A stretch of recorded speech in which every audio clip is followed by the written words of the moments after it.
Today we're going to be tightening the head nuts on our 650cc engine.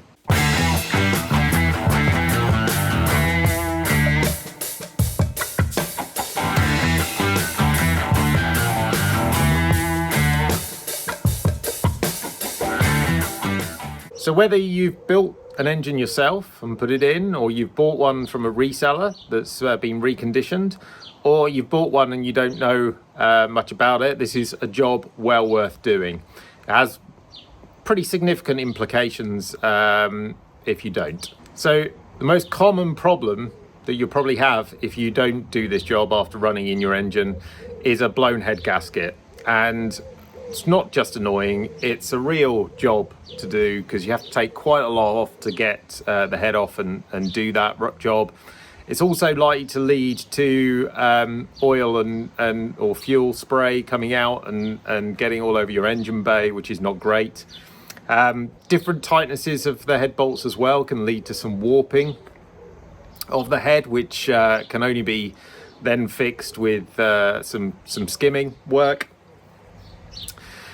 You could have increased engine temperatures as well, and all this kind of stuff could lead to quite a bit of a catastrophe of your engine. And assuming you've just rebuilt or bought an engine or whatever it is, you know, this is not cost you want to incur. So my recommendation is just spend a little bit of time and do this job.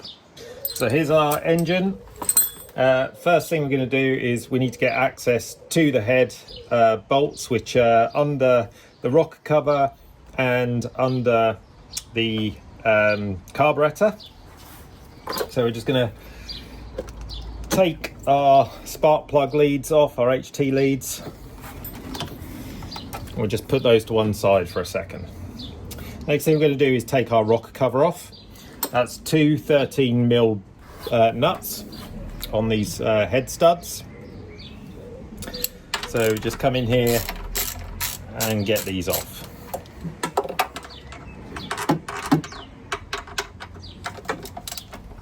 So now they're off, we'll put them on our little shelf up here so we don't lose them. We pull our air intake off. This will help us remove our rocker. Now, when you remove the rocker as well, you've got washers here. You've got a fabric washer and a normal washer. You just need to make sure that they don't fall off and you don't lose them. Can also be difficult to get the rocker cover to lift because this is obviously made of steel. Depending on what type of gasket you've got, a cork or rubber, you might be able to reuse it, you might not. So it's worth having those on order if you haven't already. So we're just going to get something to help lift this slightly. Now, two ways we can do this. One is with a light mallet. We're not going to hurt the rocker cover too much with, and we can try and knock it, and there we go. So that's done it. The other is, which I prefer not to use, but do in an emergency, is a screwdriver and try and lever it up. The danger with that is you probably will damage the gasket. And considering you probably haven't done too many miles on the engine at this point, it's well worth trying to save your gasket if you can. So we're going to wiggle that off. So that's the rocker and gasket out the way. Next, we're going to take our carburettor off. So we're just going to remove the air intake.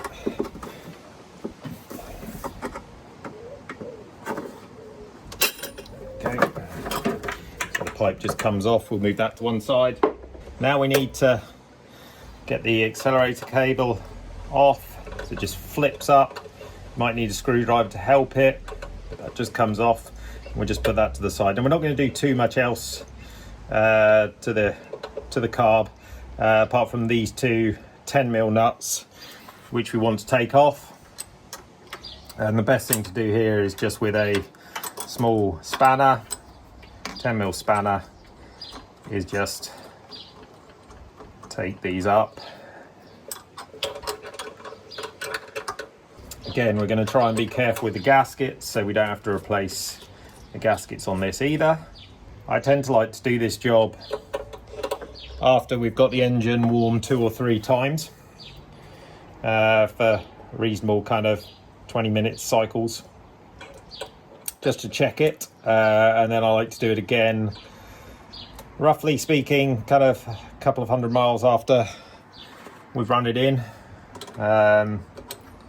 just belts and braces, because I have had a head gasket go before, and like I said, it's been a real pain to do. To lift it up slightly, get the washers off as well, because we don't want to lose those in the engine. Again, just be gentle with them.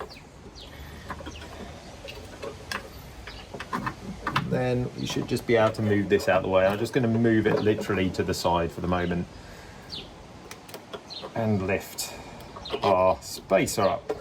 There we got access to our head bolts. And the final thing we need to do is to remove our rocker.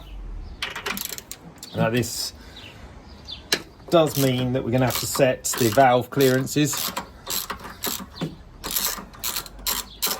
on the engine before starting it up, because this will affect the valve clearances, but I'll show you how to do that. So you should be able to lift this up and off, and we'll put that somewhere safe as well. And now we have access to our head nuts. There are in this engine 4 dome nuts and 4 non-dome nuts, standard nuts. They should each have a washer. It should be a high tensile washer to cope with the heat. These ones are quite thick on this engine. Interestingly, there are 2 types of head stud or bolt used on 500 engines. In the early models they used a solid state bolt. In later models and in the 650cc engines that you see a lot in these cars, they used a flex bolt. Now, due to the nature of the difference between solid and flex, it means that they need different torque settings, and that's really important. It's also really important that you don't mix up the bolts between engines, because obviously then you get very inconsistent torque settings across them, and that would lead to probably head gasket failure or various other problems. So really important that you keep a set of studs together and you know where they've come from and what they are. It's really difficult to tell in the most part, so if you're really unsure, I'd recommend buying a new set from a reputable retailer such as FD Ricambi or whoever is your preferred supplier. So what's really important here is that you do have a torque wrench. If you don't have a torque wrench, don't do this job. Get someone who can with a proper torque wrench. And here we're looking at a 126 manual, because this is a 650cc engine. And cylinder head nuts, we're looking at 29 foot-pounds, sorry, or 40 Newton meters. So here we have a torque wrench, and we're going to set it to 40 Newton meters, and we're just going to lock that off at that point. These are 17mm nuts, so we're going to put our 17mm on. Now, there is an order in which you have to tighten these nuts, so make sure you do it in the right order. I'm going to get you a diagram so you know how to do that. And here is our diagram. So it is 1, which is that one there, followed by 2, 3. Sorry, 1, 2, 3, 4. Then 5, 6, 7, and 8. So you're basically going in a hex pattern across, but it's really important to do it in this order. So we're going to go on our 1. And we're just gonna, so that's a nice positive click. That one hasn't moved. We're then gonna go on to our 2. That one's also good. On to our 3. A little bit of movement there. Okay. On to our 4. A little bit of movement there. On to our 5. good. Onto our 6. That one's good. Onto our 7. A little bit of movement on that one. And onto our 8. And a little bit of movement on that one as well. So we'll go around again, same order. 1, 2, 3, 4, 5, 6, 7, and 8. Now, if you're comfortable at that point, you can start putting it back together. As you notice though, I think it's important to point out, a couple had come, I wouldn't say loose, but looser than the recommended torque settings. And that's why we do this job. We don't want to have to replace our head gasket. It requires to take all this side of the tin wares off and all the exhaust off to be able to lift the head. So this is a much, much faster, cheaper and good maintenance job to do. So putting it back is reverse of putting it on. And the first thing we need to do is put our rocker cover on. Sorry, not rocker cover, the actual rocker itself. Need to line up the oil return. Okay, so we're going to get our 13 nuts back on here. The washer's already on. Now this also has a torque setting that we need to do. So we will put these down and work out what the torque setting is. So here it has it as a rocker pedestal nut, and it's 18 pounds a foot or 25 Newton meters. So we'll again set ours at 25 Newton meters and tighten these down. So our torque wrench is set at 25 Newton meters. Now we can start bringing it down. Just make sure as we do that all our cam tubes are, or cam lifters, sorry, are aligned. Okay, now we should be able to get the torque setting on it, hopefully. There we go. And there we go. Just test it again, one more time. There we are. Now we're going to set the valve clearance before we put the carburettor back on.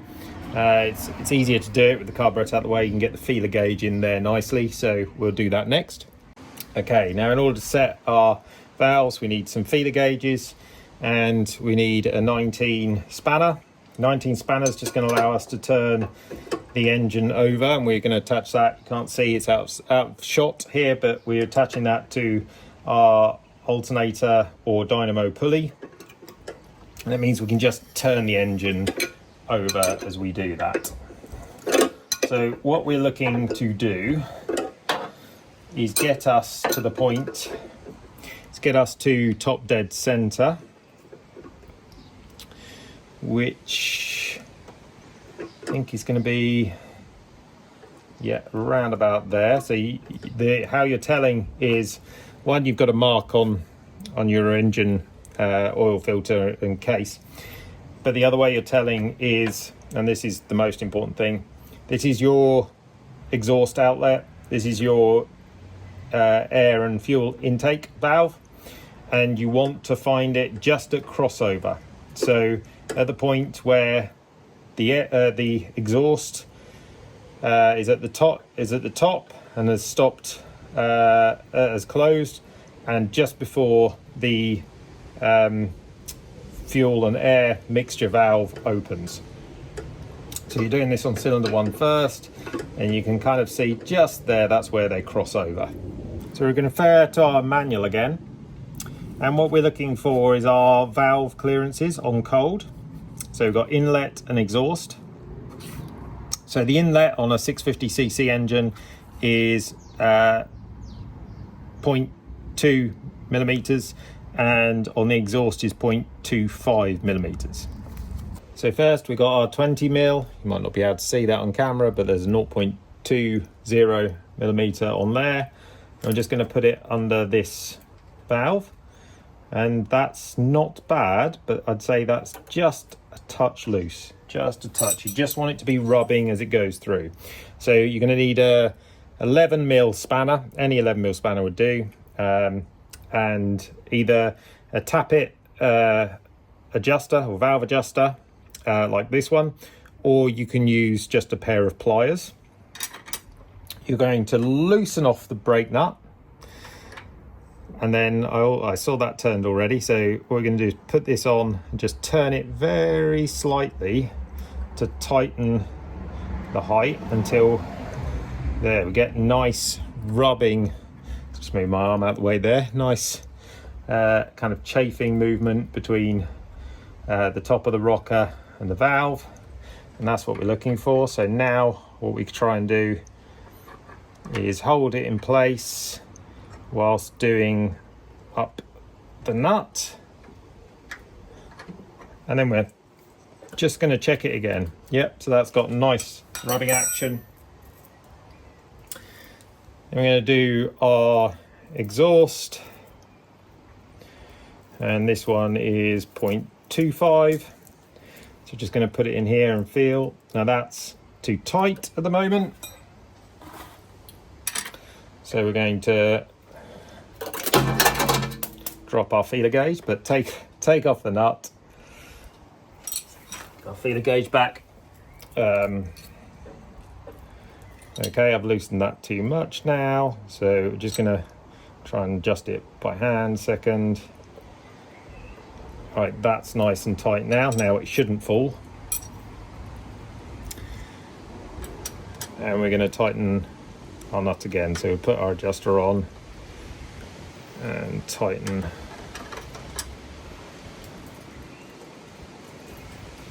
our nut. And hopefully, again, nice and tight, but with the feeler gauge in. Can turn the engine over now, so we get the same on here. So you're looking for the exhaust to finish its upstroke. So that looks good to me. And then again, we're looking for our 20. So here's our 20. Stick into this one. That feels pretty good to me.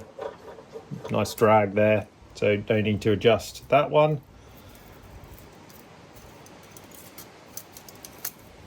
And then our 0.25. And that's just slightly too tight. So again, move our nut. Put our feeler in. Try and get it to a good level. Spanner on, holder on.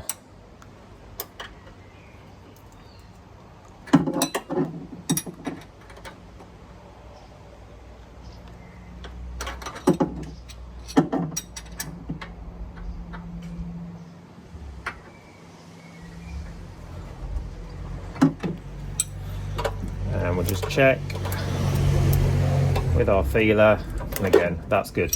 So that's all done. Now we can put our carb back on. Need our spacer first.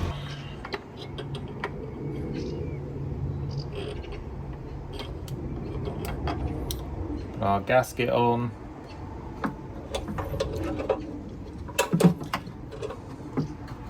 Place our carb on top. And then very carefully, not to drop them, our two washers and our two nuts. Normally you need to start with the inside one, just because sometimes you have to lift the carb to sit it on. In this case we don't. There's no actual torque setting for this, but you need to be careful. You don't want it too loose, but you certainly don't want it over tightened. Over tightening of the carb can really warp the bottom of the carb and then create air leaks, so you do need to be careful with that. Now it's kind of tight, but I'm not forcing it. So that's kind of where I want it to be. Now we put the accelerator cable back on. If I hadn't locked it in place there, here we go. So again, be careful when you take the clip off here. You might need to use a screwdriver. Just gonna fit in the hole, and then make sure we clip it. Oh, make sure we clip it down.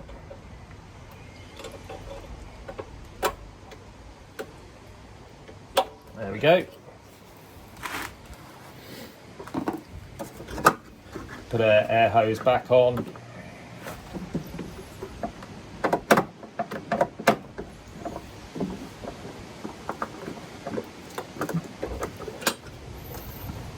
Do our box up.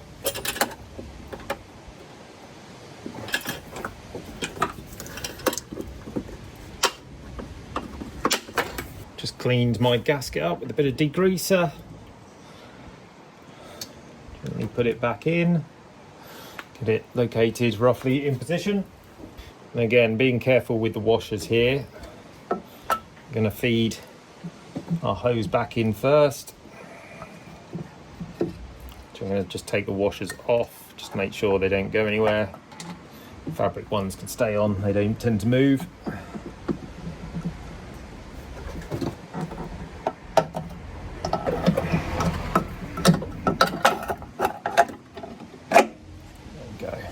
Washers can go back. Put our pipe on.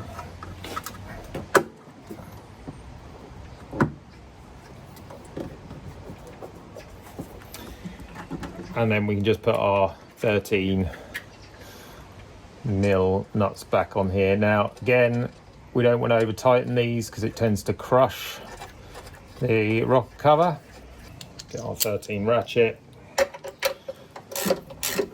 Just do it up a bit at a time, both sides. You want to feel like it's squeezed the gasket, but no more. And then just give it a try, make sure there's no movement there. And put our high tension leads back. Put the second one in. Now we should be able to start the engine and make sure it runs.